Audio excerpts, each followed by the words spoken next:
ভারতকে বলবো সাবধান হয়ে যান, হুঁশিয়ার হয়ে যান, বাংলাদেশের বিরুদ্ধে ষড়যন্ত্র বন্ধ করুন। শেখ হাসিনার যে রায়, এটা এটা তো এই যে সরকার, এটা সরকারি রায় হয়েছে, এটা সরকারকে আমরা সাধুবাদ জানাই। আর স্পেশালি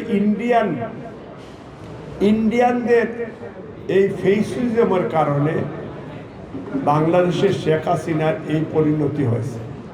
আওয়ামী লীগ অন্ততপক্ষে একটা ডেমোক্রেটিক পার্টি ছিল শেখ সাহেব, কিন্তু তাদেরকে পচে দিছে, ডিস্ট্রয় করে দিছে এদের স্বামী স্ত্রী বলা, আর এটা কোথার কাজে তারা প্রমাণ করেছে। আমরা চাই আওয়ামী লীগ এই বাংলাদেশের জনগণের পালস বুঝুক। আর ইন্ডিয়াকে আমরা আজকাল আপনার মাধ্যমে কঠোর হুঁশিয়ারি দিয়ে বলতে চাই যে আমরা এই নেশনকে আর কোনোভাবে ইন্ডিয়া দমাইয়া রাখতে পারবা না।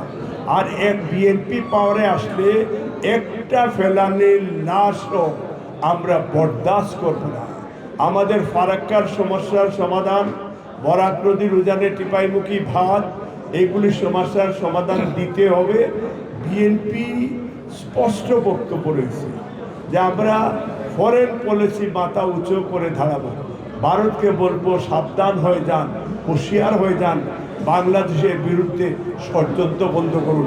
আগামী নির্বাচন জনগণের আশা আকাঙ্ক্ষা, ইয়াং ভোটাররা ভোট দিতে যাবে, এইখানে আপনাদের কনস্পিরেসি এটা বন্ধ করে দেন দেশের বিরুদ্ধে, এটা ভালো হয়ে যান। ভারত আমাদের নেইবারিং কান্ট্রি, আমাদের সাথে বন্ধুত্বর আচরণ করে, বাংলাদেশ আপনাদের সাথে বন্ধুত্বর হাত বাড়াবে। ধন্যবাদ।